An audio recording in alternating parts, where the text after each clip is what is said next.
નમસ્કાર પશુપાલક મિત્રો, કામધેનુ યુનિવર્સિટી આયોજિત ઓનલાઈન પ્રશિક્ષણ કાર્યક્રમમાં આપ સૌનું હાર્દિક સ્વાગત છે.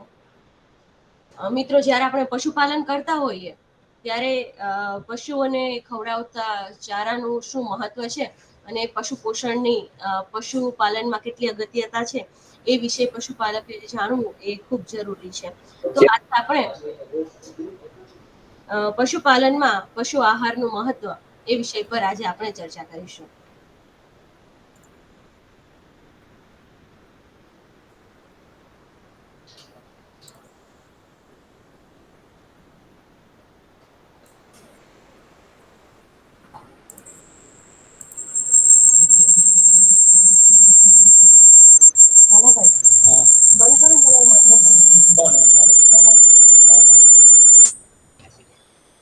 તો જ્યારે આપણે પશુપાલનની વાત કરતા હોઈએ ત્યારે પશુપાલનના 5 મહત્વના પાસાઓ છે એ વિશે પશુપાલકે સમજણ રાખવી જોઈએ. એમાં સૌ પ્રથમ છે પશુ આહાર, એટલે કે પશુઓને ક્યારે ખવડાવવું જોઈએ. ત્યારબાદ છે પશુ સંવર્ધન, પશુ આરોગ્ય, પશુ રહેઠાણ અને પશુ માવજત. આપણે જો આ પાસાઓની વાત કરીએ તો સૌથી અગત્યનું પાસું પશુ આહાર એટલા માટે કહી શકીએ કારણ કે જ્યારે પણ આપણે નફાકારક પશુપાલનની વાત કરીએ ત્યારે આપણે પશુપાલનમાંથી કેટલો નફો આપણને મળી શકે એ વિષય પર ચર્ચા કરતા હોઈએ. અને સૌથી વધારે ખર્ચ છે એ પશુપાલનમાં પશુ આહાર પાછળ થતો હોય. ખાસ કરીને 70% જેટલો ખર્ચ પશુપાલનમાં પશુઓને આહાર આપવા પાછળ થતો હોય.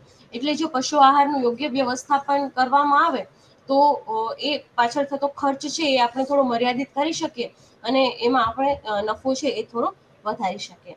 તો અત્યારે હાલ આપણા પશુપાલકો પશુઓને આહાર આપવાની કેવી પદ્ધતિ અપનાવે છે એની વાત કરીએ તો અત્યારે પશુપાલકો છે એ સ્થાનિક જગ્યાએ અને સહેલાઈથી જે પશુ આહાર મળી શકે એ પશુ આહાર છે એ પશુઓને આપે છે.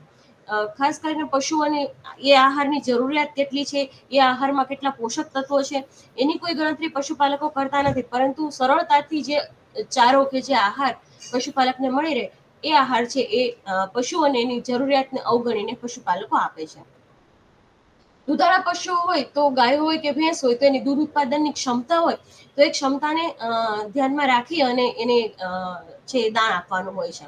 તો પશુપાલકો છે અત્યારે એ પશુઓને એની દૂધ ઉત્પાદન ક્ષમતા પ્રમાણે દાણ આપતા નથી, પરંતુ એ થોડા વધતા ઓછા પ્રમાણમાં છે એ દાણ આપતા હોય છે. અને દાણ પણ ઘણી વખત સમતોલ જે દાણ આપવું જોઈએ એ દાણ છે એ પશુપાલકો આપતા નથી. ઘણી વખત પશુપાલકો છે એ લીલો અને સૂકો ચારો આપતા હોય તો એને પણ આખો પશુઓને નીરતા હોય, એને કાપીને કે પછી ચાફ કરીને પશુઓ છે એ પશુઓને ખવડાવતા નથી. ત્યાર પછી પશુઓને ખનિજ ક્ષાર મિશ્રણ અને મીઠું પણ એની ઉત્પાદન ક્ષમતાને જાળવી રાખવા માટે આપવું જોઈએ. પરંતુ ઘણા પશુપાલકો એવા જોવા મળે છે કે જે આ ખનિજ ક્ષાર મિશ્રણ અને મીઠું છે એ પશુઓને આપતા નથી. પશુઓને એની જરૂરિયાત પ્રમાણે પીવાનું પાણી છે એ 24 કલાક મળી રહે એવી વ્યવસ્થા પશુપાલકે કરવી જોઈએ. પરંતુ ઘણા તબેલામાં આપણે જોઈએ તો એવી વ્યવસ્થા હોતી નથી અને પશુપાલકો ફક્ત 1 કે 2 વખત પશુઓને પાણી પીવડાવે એવી પદ્ધતિ છે એ અપનાવતા હોય છે. પશુઓને આહાર આપવા માટે ઘણી જગ્યાએ વ્યવસ્થિત ગમાણ કે પછી આહાર આપવાની એવી સગવડ ના હોય, જેથી કરીને નીચે પશુઓને ચારો નાખતા હોય અને એના કારણે બગાડ પણ વધુ ચારાનો બગાડ પણ વધુ થાય અને એ બધો ચારાનો બગાડ છે એ પછી છેલ્લે ઉકરડામાં જતો હોય.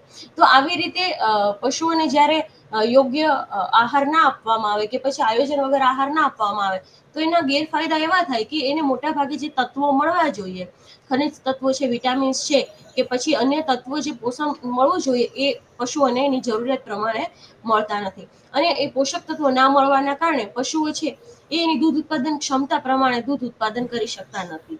જો નાના બચ્ચાઓ હોય, પાડી કે વાછરડી હોય તો આવા બચ્ચાઓનો વિકાસ છે એ મંદ થઈ જાય. પશુઓનો એનું વજન છે એ પૂરતું વધે નહીં, વિકાસ ના થાય. એના કારણે આવા પાડી કે વાછરડી છે એ જલ્દી ગરમીમાં આવતી નથી. ઘણી વખત પશુ છે સગર્ભા હોય અને એને પૂરતું પોષણ ના આપવામાં આવે તો એને ઘણી વખત બચ્ચું છે તરવાઈ જાય છે અને ફરી પાછી જયારે ક્ષણિક આપણે ખવડાવતા ના હોય એટલે એને વેતરની તકલીફ થાય, એને પાછી ફરવાની તકલીફ થાય. આવી બધી ફેરવવાને લગતી તકલીફો છે એ વધારે જોવા મળે.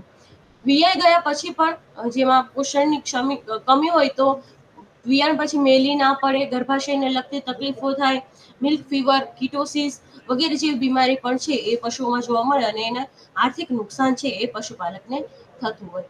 આવા પશુઓમાં દૂધ ઉત્પાદન છે ઓછા સમય સુધી મળે, એટલે કે વેતરનો સમય છે ઓછો થઈ જાય અને માત્ર 5 કે 6 મહિના માટે પશુ દૂધ આપી અને પછી છે પશુ છે એ દૂધ આપતું નથી અને એ સમયે ગાભણ પણ ના હોય, એટલે પશુપાલકને સાચવવું જ પડે. અસમતોલ આહાર આપતા હોય એના કારણે દૂધ ઉત્પાદનનો ખર્ચ વધારે આવે અને પશુ તંદુરસ્ત ના રહેતા એને આંચળની બીમારી અને અન્ય બીમારી છે એની શક્યતા થવાની શક્યતા વધી જાય. તો આવી જે તકલીફો છે એ આપણા ફાર્મ પર ના આવે એ માટે પશુપાલકે શું કાળજી રાખવી જોઈએ? તો સૌપ્રથમ પશુપાલકને પશુ આહારના ઘટકોની સમજ હોવી જોઈએ. પશુ આહાર કેવો છે, એમાં કયા કયા ઘટકો ઉપલબ્ધ છે અને ખરેખર એ ઘટકોની પશુને જરૂર છે કે નહીં, એ બાબતની સમજ છે એ પશુપાલકોએ કેળવવી જોઈએ. એ ઘટકોની સમજ મુજબ પશુપાલકે એને આજુબાજુ ઉપલબ્ધ ઘાસચારા અને ખાણદાણમાંથી સારા ઘાસચારા અને સારા દાણની પસંદગી કરવી જોઈએ. ત્યાર પછી વૈજ્ઞાનિક પદ્ધતિ પ્રમાણે પશુઓને એના જીવનકાળ, એની ઉત્પાદન ક્ષમતા અને એની ગાભણ અવસ્થા મુજબ ગણતરી કરી અને પછી પશુઓને આહાર આપવો જોઈએ. પશુ આહારમાં પણ ખનિજ ક્ષાર મિશ્રણ છે, પછી બાયપાસ ફેટ છે, સાઇલેજ છે. ઘણી વખત જે આપણે ગોતર વાપરતા હોઈએ કે પછી પરાળ વાપરતા હોઈએ તો પરાળમાં પણ યુરિયા ટ્રીટમેન્ટ કરવાની આવે. તો આ બધી જે નવી ટેકનોલોજી છે એ નવી ટેકનોલોજી પ્રત્યે પશુપાલકે હકારાત્મક અભિગમ છે એ કેળવવો પડે. આપણે ફાર્મ પર નાની પાડી હોય કે નાની વાછરડીઓ હોય તો એના વિકાસના લક્ષ્યાંકો છે એ પશુપાલકે નક્કી કરવા જોઈએ કે 1 વર્ષની પાડી કે વાછરડી થાય તો વજન આટલું હોવો જોઈએ, 2 વર્ષે આટલું વજન હોવું જોઈએ અને 3 વર્ષે છે એ ગરમીમાં આવી અને એ બંધાઈ જવી જોઈએ. એ પ્રમાણે વિકાસના લક્ષ્યાંકો નક્કી કરી અને એ પ્રમાણે પાડી કે વાછરડીઓના ખોરાકનું આગવું આયોજન છે એ પશુપાલક પાસે હોવું જોઈએ. અને સૌથી અગત્યનું કે પશુઓની ઉંમર છે, એની દૂધ ઉત્પાદનનો તબક્કો છે અને એની જે સગર્ભાવસ્થા છે એ પ્રમાણે અલગ અલગ રહેઠાણ વ્યવસ્થા બનાવે અને અલગ અલગ પશુઓ હોય તો અલગ અલગ રહેઠાણમાં હોય તો આપણને એને ઘાસચારો આપવામાં સરળતા રહે. એટલે આવા બધા પશુઓ છે એને એની અવસ્થા પ્રમાણે અલગ અલગ રહેઠાણ બનાવી એ મુજબ અલગ અલગ આહાર આપવાની વ્યવસ્થા છે પશુપાલકે કરવી જોઈએ. હવે આપણે વાત કરીએ પશુ આહાર બાબતે. તો પશુ આહારમાં જરૂરી પોષક તત્વો કેટલા છે? તો આપણે કોઈ પણ આહાર પસંદ કરીએ તો એમાં આટલા પોષક તત્વો હોવા જોઈએ કે પાણી છે, કાર્બોહાઈડ્રેટ, પ્રોટીન, ફેટ, વિટામિન્સ અને મિનરલ્સ. આટલા તત્વો છે એ કોઈ પણ આહારમાં હોવા જોઈએ. તો સૌપ્રથમ આપણે વાત કરીએ પાણી વિશે. તો ઘણા લોકોને એવું થાય કે પાણીનું શું મહત્વ છે, પરંતુ પાણી છે એનું મહત્વ ખોરાક કરતા પણ વધારે છે. ઘણી વખત પશુઓને તમે 5 દિવસ સુધી 6 દિવસ સુધી એવી અવસ્થા હોય, દુકાળ હોય તો ખોરાક ના આપો તો પશુ જીવી જાય, પરંતુ પાણી વગર છે એ પશુ કે કોઈ પણ સજીવ વસ્તુ છે એ મનુષ્ય હોય કે પશુ હોય કે પછી વૃક્ષો હોય, પાણી વગર એ જીવી શકતા નથી. એટલે પાણી છે એ અતિ આવશ્યક છે. હવે આપણે વાત કરીએ કે પાણીની જરૂરિયાત શા માટે? તો કે પાણી છે એ શરીરમાં એક વાહક તરીકે કામ કરે. એટલે જે પણ પોષક તત્વો છે એ પશુ મેળવે આહાર થકી, એ પોષક તત્વોને શરીરના જુદા જુદા અંગોમાં કે જુદા જુદા ભાગમાં પહોંચાડવાનું કામ છે એ પાણી કરે છે. શરીરના બંધારણમાં અને શરીરની વિવિધ દેહધાર્મિક ક્રિયાઓના સરળ સંચાલનમાં પણ પાણી છે એ અગત્યનો ભાગ ભજવે છે. પાણી છે એ શરીરનું તાપમાન જાળવવામાં મદદ કરે. પછી શરીરનો જે નકામો કચરો હોય, છાણ છે, મૂત્ર છે, કે પરસેવા દ્વારા નકામો કચરો છે એ બહાર કાઢવા મદદ કરે છે. ખોરાક અને આપણે વાત કરીએ એમ ખોરાક અને તેમાંથી મળતા પોષક તત્વોના શોષણમાં પાણી એ મહત્વનો ભાગ ભજવે છે. પછી આપણા જે શરીરના જે અંગો હોય એ અંગોમાં અને સાંધાઓમાં એ પાણી છે એ ગાદી તરીકેનું કામ કરે છે. પાણીમાં શરીરની વૃદ્ધિ માટે, વિકાસ માટે, દૂધ ઉત્પાદન માટે છે એ પાણી છે એ જરૂરી છે. આપણે આંખમાં જોવા માટે અને કાનમાં આપણે સાંભળીએ છીએ તેની અંદર પાણી છે એટલે આપણે સાંભળીએ છીએ. એટલે પાણી છે એ આંખની દ્રષ્ટિ માટે અને કાનમાં આપણી શ્રવણ શક્તિ માટે પણ પાણી છે એ જરૂરી છે. તો વાત કરીએ કે કેટલું પાણી છે એ પશુઓને આપવું જોઈએ. તો અત્યારે ઘણા બધા તબેલાઓમાં વ્યવસ્થા હોય કે એક પાણીનો કુંડ બનાવેલો હોય અથવા ગમાણની બાજુમાં પાણીનું તગારા જેવું બનાવેલું હોય જે ઓટોમેટિક ખાલી થાય એટલે ભરાતું રહેતું હોય અને પશુ એમાંથી પાણી છે જ્યારે ઈચ્છા થાય ત્યારે પી શકે, એવી વ્યવસ્થા હોય તો કોઈ તકલીફ નથી. પરંતુ જ્યારે એવી વ્યવસ્થા આપણા ફાર્મ પર ના હોય ત્યારે ઉનાળાના સમયમાં પશુઓને ઓછામાં ઓછું 4 વખત પાણી છે આપણે 24 કલાકમાં પીવડાવવું જોઈએ. અને શિયાળો હોય કે ચોમાસું હોય, ઠંડુ વાતાવરણ હોય તો તમે 3 વખત પાણી છે એ પીવડાવી શકો. અહીંયા ટેબલમાં બતાવ્યું છે કે આ પશુને કેટલા લીટર પાણીની જરૂરિયાત રહે છે. આ હતી પાણીની વાત. હવે આપણે વાત કરીએ પશુ આહાર વિશે. તો પશુ આહારનું જો આપણે ક્લાસિફિકેશન કે વર્ગીકરણ કરવામાં આવે તેમાં કયા કયા ઘટકો હોય, તો સૌપ્રથમ પાણી, જેની આપણે વાત કરી, ત્યાર પછી આવે ઘાસચારો, સૂકો ચારો અને લીલો ચારો, ત્યાર પછી ખાણદાણ અને છેલ્લે મિનરલ મિક્સચર પાવડર, મીઠું અને બીજા સપ્લિમેન્ટ્સ. તો હવે આપણે વાત કરીએ લીલા ચારાની. તો લીલા ચારામાં આપણે શું શું આવી શકે, તો સૌપ્રથમ આવે એક તો છે કઠોળ વર્ગનો લીલો ચારો, અને એક છે ધાન્ય વર્ગનો લીલો ચારો, અને એક છે ઘાસ. તો એમાં ગોચરનું ઘાસ એટલે કે જે ગામમાં ચરિયાણ, અત્યારે ચોમાસાની ઋતુમાં ઘણા ગામમાં ચરિયાણ ઉપલબ્ધ હોય તો એ ગોચરનું ઘાસ છે એ પણ લીલો ચારામાં આવી શકે. ત્યાર પછી છે ધાન્ય વર્ગનો લીલો ચારો કે કઠોળ વર્ગનો લીલો ચારો. તો ધાન્ય વર્ગના કે અનાજ વર્ગનો લીલો ચારો હોય એમાં આવે ખાસ કરીને જુવાર છે, મકાઈ છે, બાજરી છે, ઓટ વગેરે છે એ ધાન્ય વર્ગના લીલા ચારામાં આપણે રાખી શકીએ. અને એક આવે છે બહુવર્ષીય લીલો ચારો, જેમાં ઘાસ આવે, જેમ કે NB21 આપણા પશુપાલકો જે વાવે છે, ગીની ઘાસ છે, પછી પેરા ઘાસ છે, ગજરાજ ઘાસ છે, એવા ઘાસ છે એને બહુવર્ષીય લીલો ચારો કહેવાય. બહુવર્ષીય લીલો ચારો વાવવાની ફાયદો એ થાય કે આવા બધા ઘાસ હોય ને એને એક વખત રોપણી કરીએ ને 3 થી 4 વર્ષ સુધી એને ફરી વખત રોપવાની જરૂર ના પડે. એટલે એક વખત રોપણી કર્યા પછી 3 થી 4 વર્ષ સુધી એનું ઉત્પાદન મળી રહે. તો જે પશુપાલક પાસે જમીન ઓછી હોય અને એ જમીન ઓછી હોય એના કારણે ચારાની ઉપલબ્ધતા ઓછી હોય, તો શેઢા ઉપર કે પાળા ઉપર જો આવા ઘાસ, ગીની ઘાસ કે પેરા ઘાસ ઉગાડી દે તો એને 3 થી 4 વર્ષ સુધી એમાંથી ઘાસ મળી રહે. બીજું કે જ્યારે ઉનાળો હોય ત્યારે આ પ્રકારના ઘાસ હોય એનો વિકાસ છે જલ્દી થાય. એટલે જ્યારે ઉનાળાની ઋતુમાં ઘાસચારાની તંગી હોય ત્યારે આ પ્રકારના ઘાસ છે એ ખૂબ ઉપયોગી છે એ થઈ પડે. અને જ્યારે ખૂબ વધારે પડતું ચોમાસું હોય, વધારે વરસાદ થયો હોય, જમીનનું ધોવાણ થતું હોય ત્યારે પણ આવા બહુવર્ષીય ઘાસના જડિયા જો આપણે રોપેલા હોય તો આ જડિયા છે એ જમીનનું ધોવાણ થતા પણ અટકાવે છે. તો આ હતો ધાન્ય વર્ગનો લીલો ચારો. પછી વાત કરીએ કે કઠોળ વર્ગનો લીલો ચારો. તો કઠોળ વર્ગના લીલા ચારામાં સામાન્ય રીતે રજકો છે, બરસીમ છે, પછી ગુવાર છે, ચોળા છે વગેરેનો સમાવેશ છે એ આપણે કરી શકાય. જો પશુપાલકો પાસે પાણી હોય, પાણીની વ્યવસ્થા હોય ખેતરમાં, તો બારમાસી રજકો છે એ પણ પશુપાલકો ઉગાડી શકે છે. ખાસ કરીને કઠોળ વર્ગના ચારામાં પાચ્ય પ્રોટીન છે અનાજ વર્ગના ચારા કરતા વધારે હોય, કેલ્શિયમનું પ્રમાણ વધારે હોય, એટલે પશુઓ છે એને વધારે ભાવે છે, એનું પાચન સારું થાય છે. એટલે ગમે ત્યારે લીલો ચારો ખવડાવે ત્યારે ફક્ત અનાજ વર્ગનો લીલો ચારો ન ખવડાવે, પરંતુ કઠોળ વર્ગનો ચારો અને લીલો ચારો એ બંને મિક્સ કરી અને પશુઓને ખવડાવવો જોઈએ. ત્યાર પછી લીલા ઝાડ પાન છે, શાકભાજીના પાન છે, અમુક કંદમૂળ અને મૂળવાળી વનસ્પતિ છે, એ પણ પશુપાલકોને આપણે લીલા ચારા તરીકે પશુઓને ખવડાવી શકે. હવે આપણે વાત કરીએ લીલો ચારો ખવડાવવાથી શું ફાયદો થાય પશુઓને. તો સૌપ્રથમ કે લીલો ચારો છે રસવાળો હોય એટલે પશુઓ છે એને વધારે ખાય. લીલા ચારામાંથી વિટામિન એ છે એ મળી રહે, જે સૂકા ચારામાં નહિવત પ્રમાણમાં હોય. એટલે આ વિટામિન એ છે એ બધા પ્રકારના અંતઃસ્ત્રાવોના ઉત્પાદન માટે જરૂરી હોય. એટલે ઓછામાં ઓછો 5 કિલો કે 4 કિલો જેટલો લીલો ચારો છે એ પશુઓને આપણે આપવો જોઈએ. લીલો ચારા સાથે જ્યારે આપણે સૂકો ચારો મિક્સ કરીને ખવડાવીએ એટલે લીલા ચારાની અને સૂકા ચારાની પોષક ગુણવત્તા અને પાચ્યતા આપણે વધારી શકીએ. બીજું કે લીલા ચારામાં ખાસ પ્રકારના રસ આવેલા હોય, એટલે આ રસ છે પશુઓની વૃદ્ધિ માટે, પ્રજનન માટે અને ઉત્પાદન ક્ષમતા વધારવામાં એનો અગત્યનો ફાળો હોય છે. લીલા ચારામાં જે વિટામિનો છે, પ્રોટીન છે, ખનિજ છે, એનું પ્રમાણ છે એ સૂકા ચારાની સરખામણીમાં ઘણું વધારે હોય છે. એટલે લીલો ચારો જ્યારે પશુઓને ખવડાવીએ ત્યારે પશુઓનું દૂધ ઉત્પાદન અને પ્રજનન ક્ષમતા છે એ આપણે વધારી શકીએ. અને લીલો ચારો ખવડાવવાથી પશુની રોગ પ્રતિકારક શક્તિ પણ આપણે વધારી શકીએ છીએ. હવે વાત કરીએ કે લીલો ચારો ખવડાવવો પણ કેવી રીતે ખવડાવવો જોઈએ. તો સૌ પ્રથમ લીલો ચારો છે એને ટુકડા કરીને પશુઓને નિરણ કરીએ તો પશુ સારી રીતે ખાઈ શકે અને લીલાચારાનો બગાડ છે એ આપણે અટકાવી શકીએ.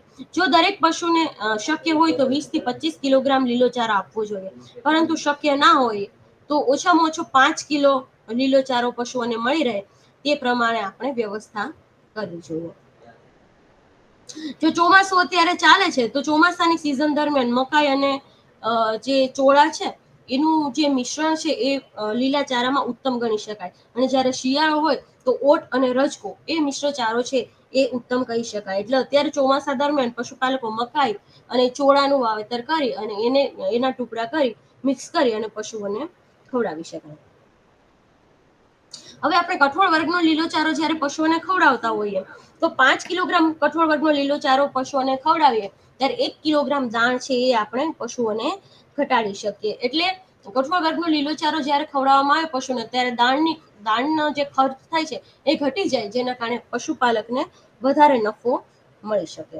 અને જ્યારે વધારે પ્રમાણમાં ચોમાસામાં લીલો ચારો પુષ્કળ પ્રમાણમાં મળે ત્યારે સાયલેજ બનાવી અને એનો સંગ્રહ કરી શકીએ આપણે, જેથી કરીને લીલા ચારાની તંગી હોય તો આપણે એ સાયલેજનો આપણે ઉપયોગ કરી શકાય અને પશુની ઉત્પાદકતા છે એ આપણે જાળવી રાખી શકીએ. હવે આપણે આ વાત કરી કે પશુઓને લીલો ચારો ટુકડા કરીને નિરણ કરવો જોઈએ. તો ટુકડા કેવી રીતે? કે ચાફ કટરની મદદથી આપણે ટુકડા કરી શકીએ. તો ચાફ કટરની મદદથી ટુકડા કરીને ખવડાવવાના ફાયદા એ છે કે સૌ પ્રથમ પશુ દ્વારા બગાડ થતો અટકાવી શકાય છે. ઘણી વખત આખી મકાઈ જ્યારે આપણે પશુને ખવડાવતા હોય ત્યારે પશુ એને ભાવતો ભાગ છે એ ખાય અને બાકીનો ભાગ છે એ વેસ્ટ થતો હોય. એટલે જેમ કે પાંદડા ખાઈ જાય અને જે થડ હોય થડ એ ખાઈને એટલે એનું વેસ્ટ થઈ જાય. એટલે જ્યારે ઘાસ કાપીને ખવડાવવામાં આવે ત્યારે આ બગાડ છે આપણે અટકાવી શકીએ. બીજું કે ચારાનો જે દાંડીવાળો ભાગ છે એ ઝીણા કટકા કરીને જ્યારે આપવામાં આવે તો પશુને ચાવવામાં, વાગોળવામાં અને એને પચાવવામાં પશુઓને સરળતા રહે છે. એટલે એની પાછળ જે એનર્જીનો બગાડ થાય છે એ એનર્જીનો બચાવ છે એ કરી શકાય અને એ એનર્જી છે એ દૂધ ઉત્પાદનમાં આપણે વાપરી શકીએ. આનાથી દૂધ ઉત્પાદન વધે છે અને ચાફ કરેલો ચારો ખવડાવવાથી પાડી અને વાછરડીઓનો વિકાસ છે એ સારો થાય છે. ચાફ કરેલા લીલો ચારો અને સૂકો ચારો આપણે મિક્સ કરીને પશુઓને આપી શકીએ, એટલે જેથી કરી અને પશુ છે એ લીલા સાથે સૂકો ચારો પણ બગાડ કર્યા વગર ખાઈ શકે. હવે આપણે વાત કરીએ સૂકા ચારાની.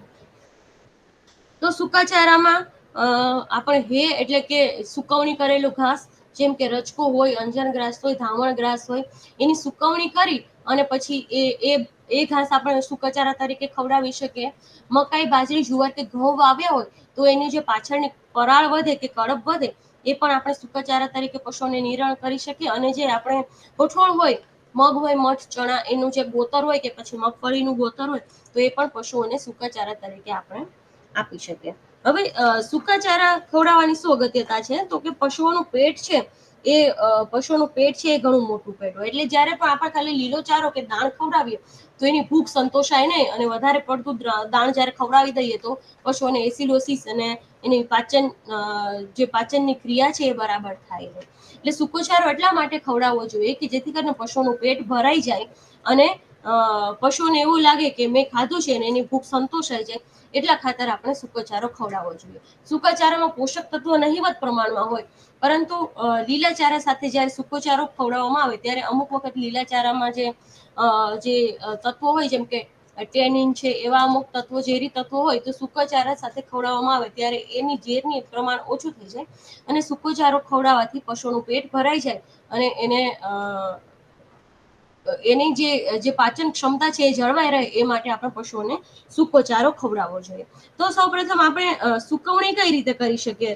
તો જ્યારે આપણે વધારાનું લીલું ઘાસ હોય ખેતરમાં આપણે જે લીલો ચારો ખવડાવે એનાથી જે પછી વધ્યું હોય એને લીલા ઘાસને સૂકવી અને એની ગંજી બનાવી અને એને સંગ્રહ કરી શકાય. પરંતુ એને સુકવવાનું કેટલું કે એમાં 8 થી 10% વધારે ભેજ હોવો જોઈએ નહીં. જો વધારે ભેજ હોય તો પછી એમાં ફૂગ લાગી જાય અને ઘણી વખત આપણે ગોડાઉનમાં એ ભેજવાળું ઘાસ ભર્યું હોય તો ભેજના કારણે આગ લાગવાની પણ સંભાવના રહે. તો સૂકું ઘાસ કઈ રીતે બનાવવાનું? તો એની ઘણી બધી પદ્ધતિઓ છે. એમાં સૌથી સારી પદ્ધતિ છે કે એને ખેતરમાં કાપી અને પછી સુકવવા દઈએ. હવે આપણે જ્યારે પણ ખેતરમાં કાપી અને ઘાસ સુકવીએ, પછી સૂકો ચારો સારો અને પૌષ્ટિક બન્યો છે તો એના લક્ષણો ક્યાં છે? તો હંમેશા સારા પ્રકારના સૂકા ચારામાં પાંદડી વાળો ભાગ છે એ વધારે હોય, અને આ જે સુકાયેલું ઘાસ છે એ લીલાશ પડતા રંગનું હોય.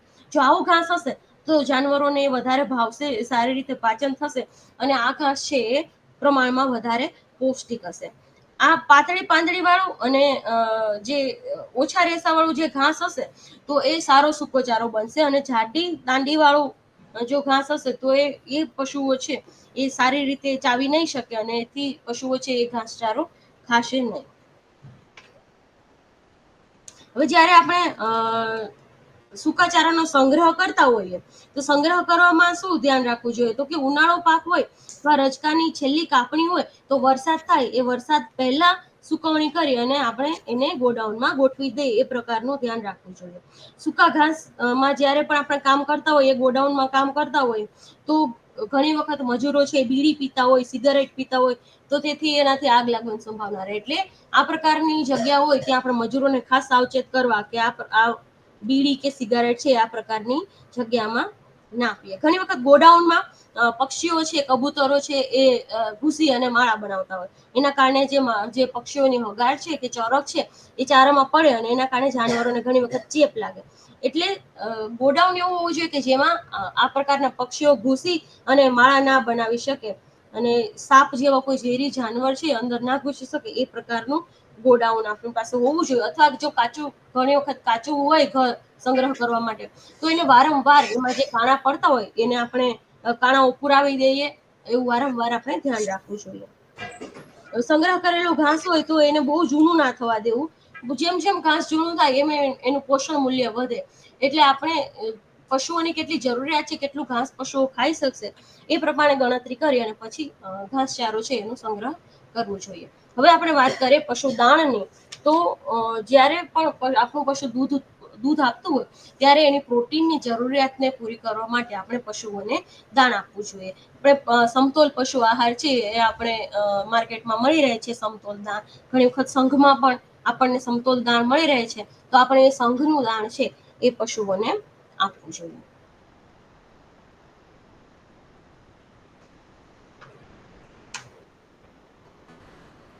હવે આપણે વાત કરીએ કે જુદા જુદા પશુઓની પશુ આહાર વ્યવસ્થા.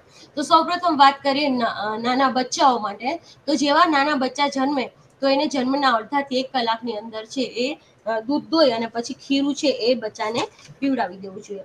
ઘણી વખત પશુપાલકોમાં એવી ગેરમાન્યતા હોય કે મેલી પડી જાય પછી જ પશુઓને દોઈ અને પછી એનું દૂધ છે આપણે બચ્ચાઓને પીવડાવીએ, તો એ ખોટી માન્યતા છે, ગેરમાન્યતા છે.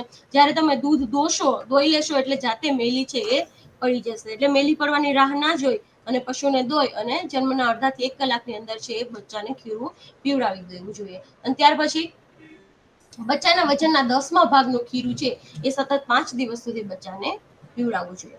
ખીરું પીવડાવવાથી શું ફાયદો થાય? તો સૌપ્રથમ કે બચ્ચાની રોગ પ્રતિકારક શક્તિ છે એ ખીરું પીવડાવવાથી વધે છે. અમુક રોગો છે એ બચ્ચાને જીવનભર થતા નથી ખીરું પીવડાવવાથી. અને જે પ્રથમ મળ હોય બચ્ચાનું, એ ખીરું પીવડાવવાથી પ્રમાણમાં ચીકણું હોય એટલે સહેલાઈથી પ્રથમ મળ છે એ પાસ થઈ જાય. અને જન્મના 1 અઠવાડિયા સુધી ખાલી અને ખાલી બચ્ચાને ખીરું કે પછી દૂધ આપવું જોઈએ. અને જન્મના 1 અઠવાડિયા પછી આપણે જે માર્કેટમાં સ્ટાર્ટર મળે છે, કાફ સ્ટાર્ટર, દાણ જેવું આવે કાફ સ્ટાર્ટર, એ કાફ સ્ટાર્ટર આપવાનું ચાલુ કરી શકાય. પૂરું ઘાસ હોય, ઘાસના પાંદડા હોય, એ પણ 1 અઠવાડિયા 10 દિવસ પછી બચ્ચાને આપી શકાય. અને બચ્ચું જ્યાં સુધી 3 મહિનાનું થાય અને પૂરતું ખાતું થઈ જાય, એના જે જઠરનો છે એ વિકાસ, રૂમેન છે એનો વિકાસ થઈ ગયો હોય, ત્યાર પછી બચ્ચાને દૂધ આપવાનું બંધ કરી અને એને લીલા ચારા પર કે ચારા પર આપણે લઈ જઈ શકીએ. હવે આ છે કે બચ્ચાની ઉંમર કેટલી હોય કે બચ્ચાનું વજન કેટલું હોય એ પ્રમાણે કેટલો ચારો કે કેટલું દાણ છે એ બચ્ચાને ખવડાવવું જોઈએ, આ ચાર્ટમાં લખેલું છે. હવે આપણે વાત કરીએ પશુઓ માટેની. તો કે મોટા પશુઓ હોય એને કેટલું ખવડાવવું જોઈએ? તો જો જે પશુ છે એ ગાભણ નથી અને દૂધ પણ નથી આપતું, તો એવા પશુઓને આપણે લીલો ચારો 15 થી 20 કિલો, અને જો ઉપલબ્ધતા ના હોય તો 5 કિલો સૂકો ચારો જેટલો પશુ ખાઈ શકે એટલો પશુઓને આપવો જોઈએ. સામાન્ય રીતે 8 થી 10 કિલો સૂકો ચારો છે એ પશુઓ ખાય છે. દાણ છે 2 કિલોગ્રામ, ખનિજ ક્ષાર છે 50 ગ્રામ અને મીઠું 50 ગ્રામ છે એ આપવું જોઈએ. જ્યારે પશુ દૂધ આપતું હોય ત્યારે લીલો ચારો 15 થી 20 કિલો, સૂકો ચારો ખાઈ શકે એટલો અને જેટલા લીટર દૂધ ઉત્પાદન છે એના અડધું દાણ છે એ પશુઓને આપવું જોઈએ. ખનિજ ક્ષાર 50 ગ્રામ અને મીઠું 50 ગ્રામ છે એ પશુઓને ખવડાવવું જોઈએ.